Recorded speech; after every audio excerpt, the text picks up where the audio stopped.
SC. Verma thermodynamics का numerical 9. 50 calorie of heat should be supplied to take a system from state A to state B through the path ACB. Find the quantity of heat to be supplied to take it from A to B via AD. तो ये numerical यहाँ पे graph दिया हुआ है इस तरह से, और हमें इस न्यूमेरिकल को ए होगा इसकी इनिशियल स्टेट, बी होगा उसकी फाइनल स्टेट. अब ए टू बी जाना है, लेकिन अगर हम इसे ए टू सी और सी टू बी लेके जाते हैं तो 50 कैलोरी इतनी हीट देनी पड़ती है. तो वही अगर हम ए टू डी और टू बी इस तरह से लेके जाते हैं तो कितनी अमाउंट ऑफ हीट हमें देनी पड़ेगी, ये हमें पूछा है इस क्वेश्चन में. तो पहले तो हमने जो हीट सप्लाई की, तो वो हीट जो सप्लाई करते हैं वो फर्स्ट लॉ ऑफ थर्मोडायनामिक्स से, फर्स्ट लॉ ऑफ थर्मोडायनामिक्स से हम फाइंड कर सकते हैं कि जो हीट है वो हीट कितनी होगी. तो हीट सप्लाई जो की होती है वो internal energy plus work done. तो पहले इसमें जो हीट सप्लाई की थी, सपोज ये delta Q heat is equal to क्या होता है, इसकी internal energy plus work done. अब ये पहला ए सी बी है, तो ये work done by the path A C B. तो इसकी वैल्यू हमें कैलोरी में दी है, तो सबसे पहले हमें उसे जूल में कन्वर्ट करना पड़ेगा. अब जूल में कन्वर्ट करना होता है तो कैलोरी का जूल में कन्वर्ट करना है. अगर हीट अगर कैलोरी में दी है तो उसे जूल में कन्वर्ट करने के लिए एक 4.2 से मल्टीप्लाई करना पड़ता है. ये होती है जे की वैल्यू. जे की वैल्यू होती है 4.2. अब इसके बारे में डिटेल स्टडी आगे के दो न्यूमेरिकल में किया जाएगा. फिलहाल इसकी जे की वैल्यू इतनी याद रखनी है. अब ये वैल्यू इतनी ही होती है, ये हमें नेक्स्ट दो न्यूमेरिकल में कंफर्म होगा. तो पहले तो Q कितनी हीट सप्लाई की हमने, तो इसका मल्टीप्लिकेशन 0 के कारण ये डेसिमल चला गया, और 5 टू द 10, 5 4 द 20 और ये 1, इतनी जूल हीट हमने सप्लाई की है थ्रू दिस पाथ. ये जूल में उसका कन्वर्जन कर दिया. अब इस पर बेस्ड ही आगे के दो न्यूमेरिकल हो गए. तो फिलहाल इसका यहाँ पे यूज किया है कि जे की वैल्यू 4.2. इसे कहते हैं mechanical equivalent to convert from calorie to joule और जूल टू कैलोरी. तो ये डेल्टा क्यू हमें मिला 210 is equal to delta U internal energy नहीं पता, लेकिन वर्क डन पता नहीं, लेकिन वो फाइंड कर सकते हैं. ये इसके एरिया के अंडर जितना, इस ग्राफ के अंदर जितना एरिया होगा वो इसके अंदर तो नहीं होगा, और इसके अंदर होगा, तो इसके अंदर कितना एरिया है वो फाइंड करना है. या वर्क डन हमें पता है कि work done through A C B find करना है. ये work done through A C B मतलब इससे पहले work done from A to C find करना पड़ेगा, plus work done from C to B find करना पड़ेगा. अब वर्क डन का फॉर्मूला होता है pressure into change in volume, pressure into change in volume from A to C, और ये pressure into delta V from C to B. अब एक प्रेशर यहाँ पे कितना है, प्रेशर यहाँ पे 50 किलो पास्कल थ्रू आउट, तो ये 50 किलो पास्कल मतलब 10⁻3. डेल्टा वी तो ये यहाँ से यहाँ पे जा रहा है, इसकी इनिशियल स्टेट फाइनल स्टेट, मतलब volume final minus volume initial, ये कितना है 400 माइनस 200, तो ये 200 सीसी. तो इसे मीटर क्यूब में करना है तो -6.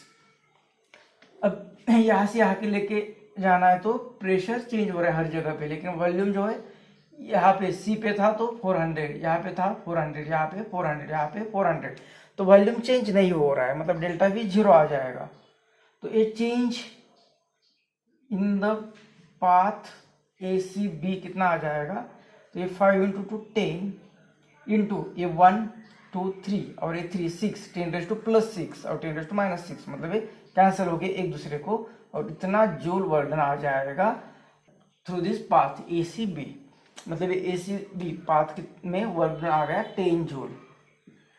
तो ये 10 जूल पाथ. तो यहाँ पे हमें डेल्टा यू मतलब इंटरनल एनर्जी मिल रही है, इसे यहाँ पे ले लेंगे तो 210 - 10 200, इतनी इंटरनल एनर्जी आ जाएगी.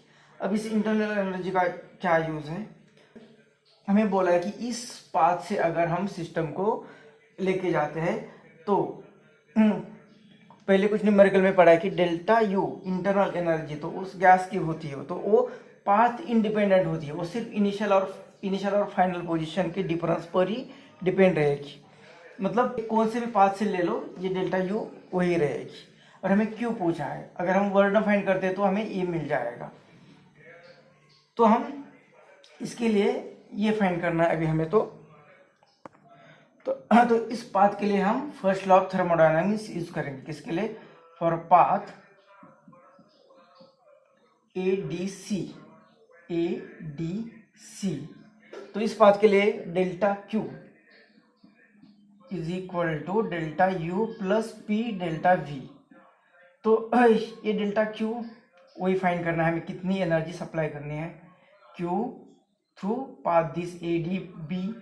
और डेल्टा यू तो ये इंटरनल एनर्जी मिल गई हमें, क्योंकि कोई भी पाथ ले लो वो तो सेम आती है 200। और प्लस वर्क डन, तो ये work done A to D कितना होगा और डी टू बी कितना होगा, पहले ए फाइंड कर देते हैं। तो वर्क डन मतलब पी डेल्टा वी, पहले A to D plus D to B, P delta V D to B, ये वर्क डन फाइंड करेंगे। अब ए टू डी लेके जाएंगे तब ये वॉल्यूम यहाँ पे मतलब ये वॉल्यूम कांस्टेंट है, तो इसके लिए डेल्टा वी 0 आ जाएगा। तो सिर्फ इसका वर्क डन जो होगा वही रहेगा। तो ये Q through A D C क्या आएगा, ये 200 इंटरनल एनर्जी प्लस ये पी कितना है, तो डी टू बी फाइंड करना है अभी। तो डी टू बी ये 155 किलो पास्कल, 155 किलो पास्कल मतलब 10⁻³ और डेल्टा वी तो यहाँ से यहाँ पे गया, मतलब ये फाइनल पोजीशन 400 और यहाँ पे था 200, तो 400 माइनस 200 कितना आ जाएगा 200। और ये सी है इसलिए 10⁻⁻6 मीटर क्यूब करते हैं। तो ये आ जाएगा ये 200 प्लस ये कितना आएगा 155 प्लस इंटू 2 ये आएगा 5 टू द 10 1 इतना, और ये 10⁻³ 4 5 10⁻³ और ये 1 2 मतलब 5 आ गए, 10⁻+5 और 10⁻⁻6 मतलब 10⁻⁻1 और ये -1 के लिए मतलब 10⁻⁻1, तो इसके लिए वो भी चला जाएगा। तो इतना, तो इतनी हीट तो ये कितनी आ जाएगी Q through this path ADC हमें जो बोला था तो 231 जूल। तो ये हमारा आंसर मिल गया। लेकिन हमें जो हीट दी है इनिशियली वो 50 कैलोरी दी है यहाँ से, तो ये इस पाथ से भी हम कैलोरी में कन्वर्ट करना है। तो क्या करना पड़ेगा, पहले जैसे हमने कैलोरी टू जूल में कन्वर्ट करने के लिए इसे मल्टीप्लाई किया था, अब जूल टू कैलोरी करना है तो इसे डिवाइड कर लेंगे इस नंबर से, यहाँ पे कर देते।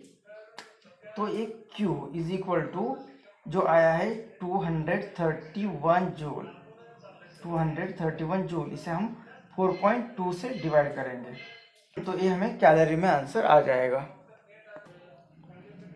तो ये डेसिमल निकालते हैं, यहाँ पे 10 से मल्टीप्लाई करेंगे, यहाँ पे 10 से मल्टीप्लाई करेंगे तो 7 6 और ये 7 3 21 1 7 3 इतना आ जाएगा।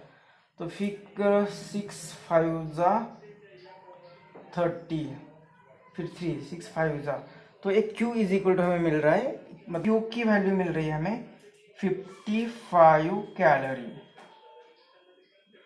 For this path.